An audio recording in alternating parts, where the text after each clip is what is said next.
Okay, very good morning to all. So I am Dr. Hariharan, இயக்குனர் Thendral IAS Academy, Karaikudi. So ஒவ்வொரு நாளும் நம்ம வந்து பார்த்திங்கன்னா பல்வேறு போட்டித் தேர்வுகளுக்கு பயன்படும் விதமாக கரண்ட் அஃபேர்ஸ் சப்ஜெக்டு எல்லா விதமான பாடத்திட்டங்களிலும் முக்கியமாக நம்முடைய ஃபேஸ்புக்கில் யூடியூப்பில் Thendral IAS அகாடமியிலிருந்து நம்ம நிறைய லைவ் கொடுத்துட்ருக்குறோம். அது அநேகருக்கு நிறைய பேர் அதை பயன்படுத்தி கொண்டு இருக்கிறார்கள் அப்படிங்கிற ஒரு மகிழ்ச்சியான செய்தி. ஸோ அதோடு கூட இன்றைக்கி மிக முக்கியமாக இந்த வீடியோவில் நம்ம என்ன பார்க்க இருக்கிறோம் அப்படின்னு சொன்னால், ஒரு பிக் ஆஃபர் அப்படிங்கிறது கவர்மெண்ட் ஜாபில் கொடுத்துருக்குறாங்க. ஏன்னா இந்த கொரோனா வந்ததுக்கு பிறகு நிறைய எக்ஸாம்ஸ் வந்து நடைபெறாமல் இருக்குது. குறிப்பாக பேங்க் எக்ஸாம்ஸ், SSC, RRB, அதாவது சென்ட்ரல் கவர்மெண்ட் நடத்தக்கூடிய அத்துணை போட்டித் தேர்வுகளுமே நிறைய நடத்தப்படாமல் இருந்தது. இப்போது ரீசெண்டாக வந்து பார்த்திங்கன்னா TRB அனௌன்ஸ்மெண்ட் பண்ணியிருக்கிறாங்க, PGTRB அனௌன்ஸ் பண்ணியிருக்கிறாங்க. அதோடு கூட இப்போ இந்த வீடியோவில் நம்ம பார்க்க இருக்கிறது ஜென்ரல் இன்சூரன்ஸ் அப்படிங்கிறதுல 4 கேட்டகரியில் நம்ம இருக்கிறது தெரியும் இல்லையா. ஓரியண்டல் ஃபயர் இருக்குது, ஸோ நேஷனல் இன்சூரன்ஸ் இருக்குது, யுனைடெட் இன்சூரன்ஸ் இருக்குது. அந்த அடிப்படையில் இன்றைக்கி new India assurance company limited அப்படிங்கிறது கிட்டத்தட்ட ஒரு 300 வேகன்சிஸ் வந்து பார்த்திங்கன்னா ஸ்கேல் 1 ஆஃபீஸர் போஸ்ட் வந்து இப்போ தற்போது கால்ஃபார் ஆகிருக்கு. அது குறித்து தான் நம்ம இந்த வீடியோவில் நம்ம பார்க்க இருக்கிறோம்.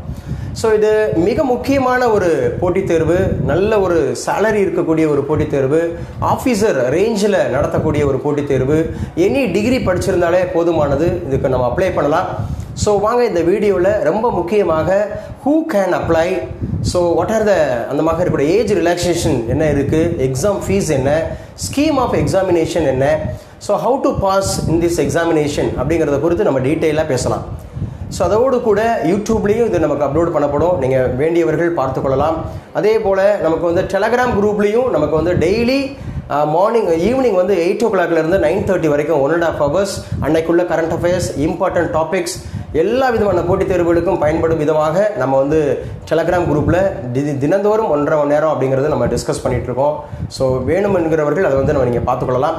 அதோடு கூட நம்ம அகாடமியில் central government exams, that is UPSC, SSC, RRB, banking, post office, இது போன்ற இன்சூரன்ஸ் செக்டரில் நடத்தப்படக்கூடிய போட்டித் தேர்வுகளுக்கு பிரத்யேகமாக ஒரு அந்தமாக இருக்கக்கூடிய தனி பயிற்சியும், TNPSC அந்தமாக இருக்கக்கூடிய தமிழக அரசால் நடத்தப்படக்கூடிய PGTRB இருக்கட்டும், TNPSC இருக்கட்டும், அதுக்கு பிரத்யேகமாக நம்ம வந்து நிறைய போட்டித் தேர்வுகள் நடத்தி கொண்டு இருக்கிறோம் அப்படிங்கிறது, அதுக்கான பயிற்சி கொடுத்துட்டு இருக்கிறோம். சரி வாங்க, இந்த வீடியோவில் மிக முக்கியமாக நான் சொன்ன மாதிரி new India assurance company limited அப்படிங்கிறதுல 300 வேகன்சிஸ் அப்படிங்கிறது போட்டிருக்கிறாங்க. அதுக்கான லாஸ்ட் அது எப்போ இருந்து அப்ளை செய்யலாம் அப்படின்னு சொல்லி பார்த்தீங்கன்னா, இந்த மாதம் தொடக்கத்திலிருந்தே, அதாவது செப்டம்பர் 1ஆம் தேதியிலிருந்தே நம்ம வந்து அப்ளை செய்யலாம். சரி, எப்போங்க லாஸ்ட் டேட்டு, இதுக்கான எக்ஸாம் டேட்டு எப்போ அப்படின்னு பார்த்தீங்கன்னா, லாஸ்ட் டேட் டு அப்ளை அப்படிங்கிறது வந்து செப்டம்பர் 21st, அதாவது இந்த மாதம் 21ஆம் தேதி last date to apply for this examination. Don't forget and apply immediately. கடைசி நாளில் நம்ம அப்ளை பண்ணிக்கலாம் அப்படின்னு சொல்லி நீங்கள் வந்து பார்த்தீங்கன்னா டிலே பண்ணாதீங்க. ஸோ யாரெல்லாம் எனி டிகிரி படிச்சிருக்கீங்களோ, இந்த மாதம் செப்டம்பர் 1ஆம் தேதியிலிருந்து தொடங்கி அப்ளிகேஷன் ஆரம்பிச்சாச்சு. ஆன்லைன் மோடு தான். செப்டம்பர் 21ஆம் தேதி லாஸ்ட் டேட்டு. அப்ளை பண்ண மறந்துடாதீங்க. எந்த எக்ஸாம் குறித்து நம்ம பேசிகிட்டு இருக்கிறோம் அப்படின்னா, new India assurance company limited அப்படிங்கிறது 300 ஆஃபீஸர் ஸ்கேல் 1 போஸ்ட் அப்படிங்கிறது கால் ஃபார் ஆகிடுக்கு. ஸோ எக்ஸாம் டேட் அப்படிங்கிறது டென்டேட்டிவாக ஆக்சுவலாக அக்டோபர் மாதம் அப்படிங்கிறது சொல்லியிருக்கிறாங்க. ஹார்ட்லி கரெக்டாக இன்னொரு 2 மாதம் தான். இப்போ செப்டம்பர் ஃபுல்லாக நீங்கள் எடுத்துக்கலாம், அக்டோபர் ஃபுல்லாக எடுத்துக்கலாம். மேபி அது வந்து அக்டோபர் லாஸ்ட் வீக்காக தான் எக்ஸாம் இருக்கும். நிச்சயமாக ஒரு 40-45 நாள் எனாஃப் படிக்கிறதுக்கு. ஸோ அப்ளை பண்ணுறதுக்கு மறந்துடாதீங்க. செப்டம்பர் 1ஆம் தேதியிலேருந்து அப்ளை பண்ணலாம். இன்றைக்கே வந்து பார்த்திங்கன்னா செப்டம்பர் 13ஆம் தேதி ஆயிடுச்சு. ஸோ செப்டம்பர் 21ஆம் தேதி, இன்னும் அதிகபட்சம் ஒரு ஹார்ட்லி 8 days தான் இருக்குது நீங்கள் அப்ளை பண்ணுறதுக்கு. 8 days வரைக்கும் காத்திருந்து அப்ளை பண்ண வேண்டாம். இன்றைக்கே நீங்கள் அப்ளை பண்ண மறந்துடாதீங்க. சரி, இதற்கான ஃபீஸ் எவ்வளவு அப்படின்னு சொல்லி பார்க்கலாம். ஃபீஸ் அப்படிங்கிறது வந்து ஃபார் SC, ST அந்த மாதிரி இருக்கக்கூடிய BWD அந்த மாதிரி இருக்கக்கூடிய கேண்டிடேட்ஸுக்கு 100 rupees அப்படிங்கிறது சொல்லப்பட்டிருக்கு. அதர்ஸ் வந்து பார்த்தீங்கன்னா 750 அப்படிங்கிறது நம்ம பே பண்ணணும். ஸோ யார் those who are belongs to SC candidate, ST candidate, public works department, public service அந்த மாதிரி இருக்கக்கூடியவங்களுக்கு ஒன்லி 100 rupees அப்படிங்கிற மாதிரி ஃபீஸ் சொல்லியிருக்கிறாங்க. ஸோ யாரெல்லாம் வந்து பார்த்தீங்க அப்படின்னு சொன்னால், அதர்ஸ் வந்து அதாவது எடுத்துக்காட்டுக்கு வந்து BC, MBC, OBC சொல்கிறோம் இல்லையா, சென்ட்ரல் கவர்மெண்ட் அப்படின்னாவே OBC அண்ட் அதர்ஸ் வந்துருவாங்க. அது அவங்களுக்கு வந்து 750 அப்படிங்கிறது ஃபீஸ் சொல்லப்பட்டிருக்கு. சரி, இதுக்கான ஏஜ் ரிலாக்ஸேஷன் உண்டா? ஏஜ் என்னங்க? ஜென்ரல் கேட்டகரிக்கு ஏஜ் அப்படிங்கிறது ஸோ 21லேருந்து 30 வரைக்கும் தான் சொல்லப்பட்டிருக்கு இல்லைங்களா. ஸோ 21 அப்படிங்கிறது டு 30 அப்படிங்கிறது இது ஃபார் ஜென்ரல். இது வந்து பார்த்தீங்கன்னு சொன்னால் 21 வயசுலேருந்து 30 வயசு வரைக்கும் நீங்கள் வந்து அப்ளை பண்ணலாம். சரி, அப்போ ஏஜ் ரிலாக்ஸேஷன் உண்டா அப்படின்னு கேட்டால் கண்டிப்பாக ஏஜ் ரிலாக்ஸேஷன் உண்டு. ஸோ எஸ்சி எஸ்டியாக இருக்கிறவங்களுக்கு ஒரு 5 இயர்ஸ் எக்ஸ்ட்ரா கொடுக்குறாங்க. ஓபிசியாக இருக்கிறவங்களுக்கு ஒரு 3 இயர்ஸ் இந்த மாதிரி எக்ஸ்ட்ரா கொடுக்குறாங்க. தோஸ்கார் யாரெல்லாம் வந்து எக்ஸ் சர்வீஸ்மேன் கேட்டகரியில் இருக்கிறாங்களோ அவங்களுக்கு ஒரு 5 இயர்ஸ் கொடுக்குறாங்க. அதே மாதிரி எக்ஸ் சர்வீஸ்மேன்லேயே டிசேபிள்டாக இருக்கிறவங்களுக்கு ஒரு 3 இயர்ஸ் அப்படிங்கிற மாதிரி ஏஜ் ரிலாக்ஸேஷன் உண்டு. ஸோ அதையும் நம்ம ஃபாலோ பண்ணிக்கலாம். அப்போ ஜென்ரலாக இதுக்கான ஏஜ்னு பார்த்தீங்கன்னா 21 to 30. எஸ்சி எஸ்டியாக இருந்தீங்கன்னா ஒரு 5 இயர்ஸ் எக்ஸ்ட்ரா, ஓபிசியாக இருந்தீங்கன்னு சொன்னால் ஒரு 3 இயர்ஸ் அப்படிங்கிறது வந்து எக்ஸ்ட்ரா. அதே மாதிரி எக்ஸ் சர்வீஸ்மேன் கேட்டகரியாக இருந்தீங்கன்னா ஒரு 5 இயர்ஸ் அப்படிங்கிறது வந்து எக்ஸ்ட்ரா. அதாவது 30 வயதுன்னு சொல்லியிருந்தாங்க. எஸ்சி எஸ்டியாக இருந்தால் ஒரு 35 வயசு வரைக்கும் நீங்கள் அப்ளை பண்ணலாம். அதே மாதிரி ஓபிசியாக இருந்தீங்கன்னா ஒரு 33 வயசு வரைக்கும் நீங்கள் அப்ளை பண்ணலாம். எனி டிகிரி அப்படிங்கிறது குவாலிஃபிகேஷன்.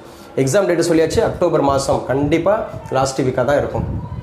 சரிங்க, இப்போ நம்ம என்ன எக்ஸாம் சொல்லியாச்சு, எவ்வளோ போஸ்ட்டு சொல்லியாச்சு, என்ன குவாலிஃபிகேஷன் சொல்லியாச்சு, ஏஜ் குவாலிஃபிகேஷன் அப்படிங்கிறது பார்த்தாச்சு, டேட்டு சொல்லிட்டோம். சரி, ஸ்கீம் ஆஃப் எக்ஸாமினேஷன் இது எப்படிங்க, எத்தனை கட்டமாக போட்டித் தேர்வுகள் நடத்தப்படுகிறது அப்படின்னு சொல்லி பார்த்தோம்னா இதில் ப்ரிலிம்ஸ் இருக்குது, அதே மாதிரி மெயின்ஸ் அப்படிங்கிறது இருக்குது. ப்ரிலிம்ஸை பொறுத்தவரை ஆஸ் பர் பேங்கிங் எக்ஸாமினேஷனில் எப்படி ஸ்கீம் ஆஃப் எக்ஸாமினேஷன் இருக்கோ அதே போல தான். அப்போ யாரெல்லாம் நீங்கள் வந்து ஏற்கனவே நான் பேங்க் எக்ஸாம் படிச்சுட்டு இருக்கேன், ஒரு எஸ்எஸ்சி எக்ஸாம் படிச்சுட்டு இருக்கேன், ஆர்ஆர்பி எக்ஸாம் படிச்சுட்டு இருக்கேன், போஸ்ட் ஆஃபீஸ் எக்ஸாமுக்கு படிச்சுட்டு இருக்கேன்ற மாதிரி இருந்தீங்கன்னா இந்த எக்ஸாம் ஒன்றும் அவ்வளோ பெரிய கடினமான ஒரு காரியம் இல்லை.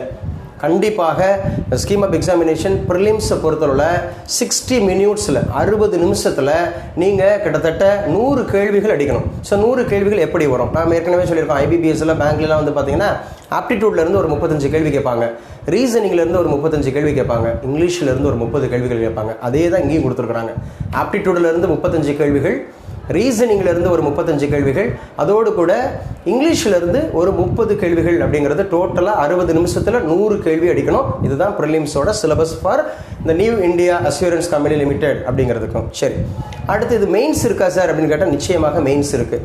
மெயின்ஸில் 2 பேஸாக வச்சுக்கிறாங்க. டோட்டலாக 200 கேள்விகள் அப்படிங்கிறத நீங்கள் 2.5 மணி நேரத்தில் அடிக்கணும். ஸோ இந்த 200 கேள்விகள் அப்படிங்கிறத 2.5 மணி நேரத்தில் அடிக்கணும்னா அதுக்கு என்ன சார் சிலபஸ்? ஏற்கனவே ப்ரிலிம்ஸில் படிச்சிருக்கிறோம்ல, ஆப்டிடியூடு அது இருக்குது, ரீசனிங் இருக்குது, இங்கிலீஷ் இருக்குது. அப்போ எக்ஸ்ட்ரா என்ன இருக்குன்னு பார்த்தீங்கன்னா ஜென்ரல் அவேர்னஸ், அதாவது ஜிகே நம்ம படிக்கிறோம்ல, ஹிஸ்ட்ரி, ஜாகிரபி, பாலிட்டி, எக்கனாமிக்ஸ், அந்த மாதிரி ரொம்ப டீட்டெயில் கூட வேணால் ஸ்டாட்டிக் ஜிகேவாக நம்ம படிச்சுட்டு போனால் கூட நம்ம நிச்சயமாக இதில் தேர்ச்சி பெறலாம். சரி, இதில் டிஸ்கிரிப்டிவ் உண்டா அப்படின்னு கேட்டால் நிச்சயமாக டிஸ்கிரிப்டிவ் உண்டு. அப்போ டிஸ்கிரிப்டிவ் எதில் மட்டும் உண்டு அப்படின்னா இங்கிலீஷ்லையும் ஜென்ரல் அவேர்னஸில் மட்டும் டிஸ்கிரிப்டிவ் உண்டு. ஆப்டிடியூடில், ரீசனிங்கில் கிடையாது. இங்கிலீஷில் வந்து பார்த்தீங்கன்னா ஒரு 30 மார்க்குக்கு வந்து டிஸ்கிரிப்டிவ் கொடுக்குறாங்க. அந்த 30ல் வந்து பார்த்தீங்கன்னா 10 அப்படிங்கிறது மிக முக்கியமாக ரிப்போர்ட் ரைட்டிங் அப்படிங்கிறதுக்கு கொடுக்குறாங்க. அனதர் 20 அப்படிங்கிறது வந்து பார்த்தீங்கன்னா எஸ்ஏ ரைட்டிங் அப்படிங்கிறதுக்கு கொடுக்குறாங்க, டிஸ்கிரிப்டிவ் அப்படிங்கிறது. ஸோ டோட்டலாக இதுக்கு 2.5 மணி நேரம் சொன்னோம் இல்லையா? ஏன்னா 50 50 50 50 4 கேட்டகரியாக இருக்குது. மொத்தத்தில் 2.5 மணி நேரம். அதில் இங்கிலீஷில் மட்டும் ரீசனிங்க்கு வந்து ஒரு 50 நிமிஷம் கொடுக்குறாங்க. ஆப்டிடியூடுக்கும் 50 மார்க்குக்கு 40 நிமிஷம், ரீசனிங்க்கும் 50 மார்க்குக்கு 40 நிமிஷம். ஆனால் இங்கிலீஷில் மாத்திரம் டிஸ்கிரிப்டிவ்க்கு ஒரு 30 மினிட்ஸ் 30 மார்க்ஸ். அந்த 30 மார்க்ஸுக்கு ஸோ நம்ம பார்த்துங்க. அதில் நான் சொன்னேன் லெட்டர் ரைட்டிங்கில் ஒரு 10, அதே மாதிரி வந்து பார்த்தீங்கன்னு சொன்னால் report writing, descriptive writing, essay ரைட்டிங்க்கு ஒரு 20, லெட்டர் ரைட்டிங்க்கு ஒரு 10 மார்க் அப்படிங்கிறத பார்த்துங்க. ஸோ ஓகேங்க, இதுதான் new India assurance company limited அப்படிங்கிறதுக்கான மிக முக்கியமான வேலை வாய்ப்பு. சரி, தென்றல் ஐஏஎஸ் அகாடமி இதற்காக கோர்ஸ் நடத்துகிறீங்களா அப்படின்னு கேட்டிங்கன்னா நிச்சயமாக நடத்துகிறோம். ஸோ என்னென்ன பேட்சஸ் அவைலபிளாக இருக்குது அப்படின்னு பார்த்தா ஏர்லி மார்னிங் 7 to 9 ஒரு பேட்ச் 1, 7 மணிலேருந்து காலையில் 7 மணிலேருந்து 9 மணி வரைக்கும் ஒரு பேட்ச் நடத்துகிறோம்.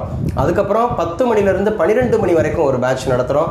ஈவினிங் வந்து பார்த்தீங்கன்னா 6 to 8 அப்படிங்கிறது ஒரு பேட்ச் நடத்துகிறோம். So regular we have 3 batches. Morning 7 to 9, morning 10 to 12, then evening வந்து 6 to 8. இது போக வீக்கெண்ட் பேட்சஸ் உண்டா? நிச்சயமாக உண்டு. ஸோ வீக்கெண்ட் பேட்ச் அப்படிங்கிறது வந்து காலையில் 9 மணிலேருந்து 12 மணி வரைக்கும் அந்த மாதிரி நடத்துகிறோம். சரி, எப்படிங்க எக்ஸாம்ஸ் எப்படி இருக்கும் அப்படின்னா நம்ம பேங்க் எக்ஸாம்ஸ் நடத்துகிற மாதிரியே ஸோ டெய்லி டெஸ்ட் உண்டு. இப்போ எடுத்துக்காட்டுக்கு ப்ரிலிம்ஸில் ஆப்டிடியூட் இருக்குது, ரீசனிங் இருக்குது, இங்கிலீஷ் இருக்குன்னா நிச்சயமாக ஒரு நாளைக்கு 3 டாப்பிக்கில் ஒவ்வொரு டாபிக் அப்படிங்கிறது நடத்தி ஸோ எவ்ரிடே வந்து பார்த்தீங்கன்னா you have to right test. Minimum 50 questions அப்படிங்கிறத நீங்கள் அடிக்கணும். ஏன்னா டோட்டலாக வந்து பார்த்தீங்கன்னா 100 கொஸ்டின் இல்லையா, 100 கொஸ்டினுக்கு வந்து பார்த்தீங்கன்னா இப்போ ப்ரிலிம்ஸில் உங்களுக்கு ஆப்டிடியூட்லேருந்து 35 கேள்வி கேட்குறாங்க, ரீசனிங்லேருந்து 35 கேள்வி கேட்குறாங்க, இங்கிலீஷ்லேருந்து 30 கேள்வி கேட்குறாங்கன்னா அது 100 கேள்வியை அப்படியே 50 ஆக்கி 50 நீங்கள் ½ அன் ஹவரில் அடிக்கணும் அப்படிங்கிற மாதிரி டெய்லி ப்ராக்டிஸ் டெஸ்ட் அப்படிங்கிறது நீங்கள் அடிச்சுட்டே இருக்கணும். அதோடு கூட மெயின்ஸுக்கும் நீங்கள் சைமல்டேனியஸாக ப்ரிப்பேர் பண்ணிக்கலாம். ஸோ இந்த போட்டித் தேர்வுகளுக்கு நிச்சயமாக அப்ளை பண்ணிவிடுங்க. யாரெல்லாம் 21 வயசு பூர்த்தி அடைஞ்சிருக்கிறீங்களோ, யாரெல்லாம் வந்து எனி டிகிரி படிச்சிருக்கீங்களோ அவங்கெல்லாம் இந்த எக்ஸாமை மறந்துடாதீங்க. ஈஸியான எக்ஸாம், கண்டிப்பாக நீங்கள் பாஸ் பண்ணலாம். நிறைய பேருக்கு தெரிவதற்கான வாய்ப்பு கிடையாது. ஆனாலும் தென்றல் ஐஏஎஸ் அகாடமி உடனே நம்ம வந்து அப்டேட் பண்ணுறோம். இதுவே லேட்டு தான், ஆக்சுவலாக செப்டம்பர் 1 கால் ஃபார் ஆயிடுச்சு. இதுக்கு முன்னாடியே இதை பற்றி நம்ம சொல்லியிருக்கோம். ஆனாலும் பிரத்யேகமாக ஒரு வீடியோ போட்டால் நல்லா இருக்கும் அப்படிங்கிறதுனால நான் டாக்டர் ஹரிஹரன் உங்களோடு முக்கியமான தகவலை பகிர்ந்து கொள்ளிருக்கிறேன். நிச்சயமாக உங்களுக்கு பிடிச்சிருக்கும். இது போன்ற தகவல்கள் உங்களுக்கு உடனே வேணும். நீங்கள் போட்டித் தேர்வில் ஜெயிக்கணும், அரசு அதிகாரியாக ஆகணும் அப்படின்னு விரும்பினீங்கன்னா நம்முடைய தென்றல் ஐஏஎஸ் அகாடமியோட ஃபேஸ்புக் பாருங்கள், யூடியூப் பாருங்கள், இன்ஸ்டாகிராமில் இணைஞ்சிக்கிறங்க, டெலகிராமில் இணைஞ்சிக்கிறங்க, சோசியல் மீடியாவை பயன்படுத்திக்கிடுங்க. தொடர்ந்து உங்களுக்கு நாங்கள் சேவை செய்வதற்கு ரெடியாக இருக்கிறோம். ஸோ வெற்றி பெறலாம். Thank you so much. God bless you.